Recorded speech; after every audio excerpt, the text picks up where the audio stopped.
Hello guys, noong April 2 pala, Tuesday, ito na po yung total na na-earn natin kay Bling Story application. Almost 10 million coins at nagpapasalamat po tayo sa mga gumamit ng invitation link ko. 9 po sila. Syempre, kumita po ako sa inyo ng 8 pesos at dahil dyan, magagamit po natin or makakapag-withdraw po tayo dito sa exclusive amount. Dito kasi guys, need ng invite para makash out po natin tong 15 pesos, 50 pesos, 100 pesos at 200 pesos. Pero limited time lang po yan for 10 days lang po. So sayang naman kung hindi po natin i-grab yung opportunity. Anyway, sa GCash po tayo magka-cash out at piliin po natin yung 100 pesos. Yun lang kasi ang kaya natin, okay? So input lang po natin yung name. Then mag-captcha po tayo para magkaroon ng check dito sa part po ng box.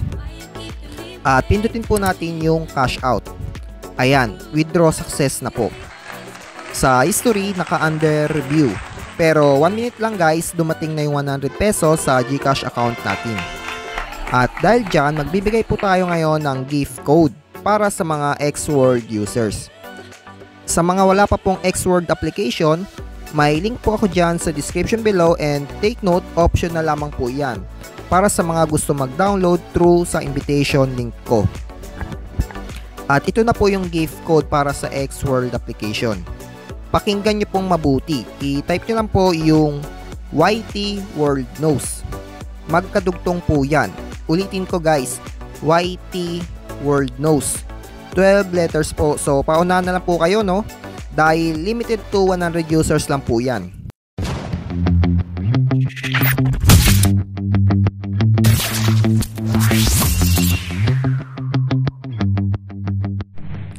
At nung April 8 guys, nag-withdraw ulit tayo kay Bling Story worth of 50 pesos. At na-prove po natin dito po sa exclusive amount, napakabilis lang po dumating ng payout. Pero dito siguro sa 300 pesos at 500 pesos, walang invite. I think aabutin siguro ng up to 3 business days bago mapunta sa GCash account natin yung payment. Okay guys, paano ba tayo kikita kay Bling Story application? First of all, kailangan po natin maka-earn ng coins. At yung coins, yun po yung gagamitin natin para maka-withdraw ng totoong pera. By the way guys, marami pong payment method dito pero sa GCash lang talaga tayo magpo-focus. So, paano po tayo makaka-earn ng coins? Unang-una, dito po sa task section, meron po tayong tinatawag na sign-in reward.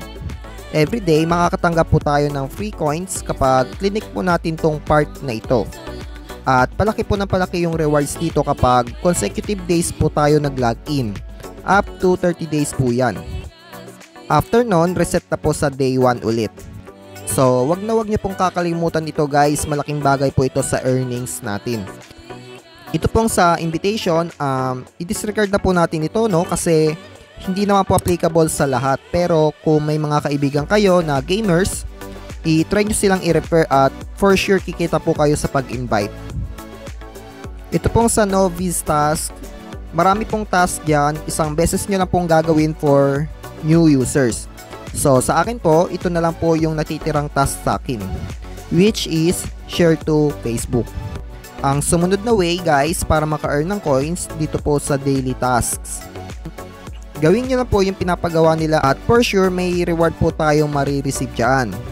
Yung sinasabing read push articles, for example may notification na lalabas dyan sa home screen ng phone ninyo. Kapag pinindot nyo po yan, yun po yung sinasabing read push articles. Makikita po ninyo na na-complete po natin yung task.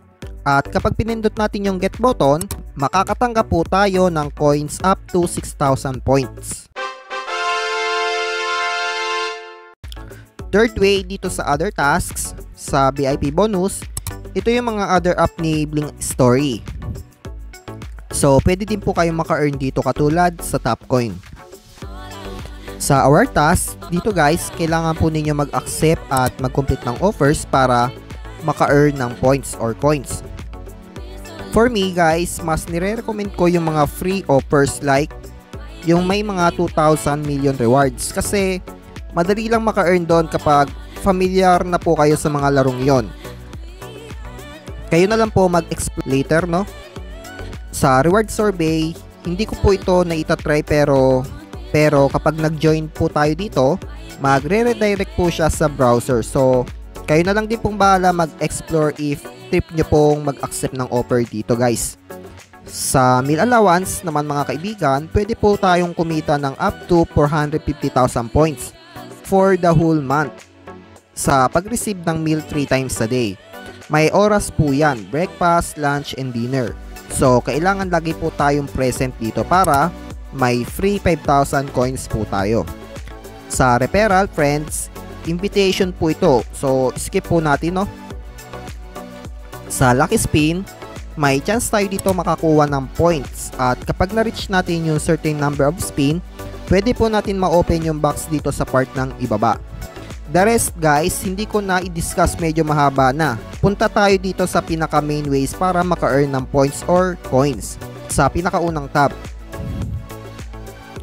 Dito guys, may mga balita kayong pagpipilian dyan. At para maka-earn ng points, kailangan nyo pong magbasa katulad po nito. Ayan. Mapapansin ninyo sa bandang ibaba, may umiikot dyan. Need po natin mag-scroll para mag-continue. Kapag nag-full na po yan at clinic po natin, may rewards po tayong marireceive. More or less, nasa 500 points po yan. Ito yung pinakamadaling ways of earnings guys. Yun nga lang, kapag kinompute po natin yung oras, aabutin po tayo ng 1 month kung dito lang po tayo magpo-focus. Kaya kung ako sa inyo, para maka-earn tayo ng mabilis, kailangan po natin mag-accept ng offers. Katulad nung tinuro ko sa inyo nung nakaraang upload video ko guys. Dito sa Magic Sword. April 10, 2024, nasa level 1,470 plus na po tayo. Wala pong recharge yan. At pwede po tayo maka-level up dito ng up to 1,800 level for free users guys. So malaking points po yung makukuha natin dito kapag na-reach po natin yung level 1,800. So yun lang guys, kung nagustuhan nyo po yung video ko, huwag nyo pong kalimutan mag-like or mag-subscribe. Maraming salamat po sa inyo. God bless.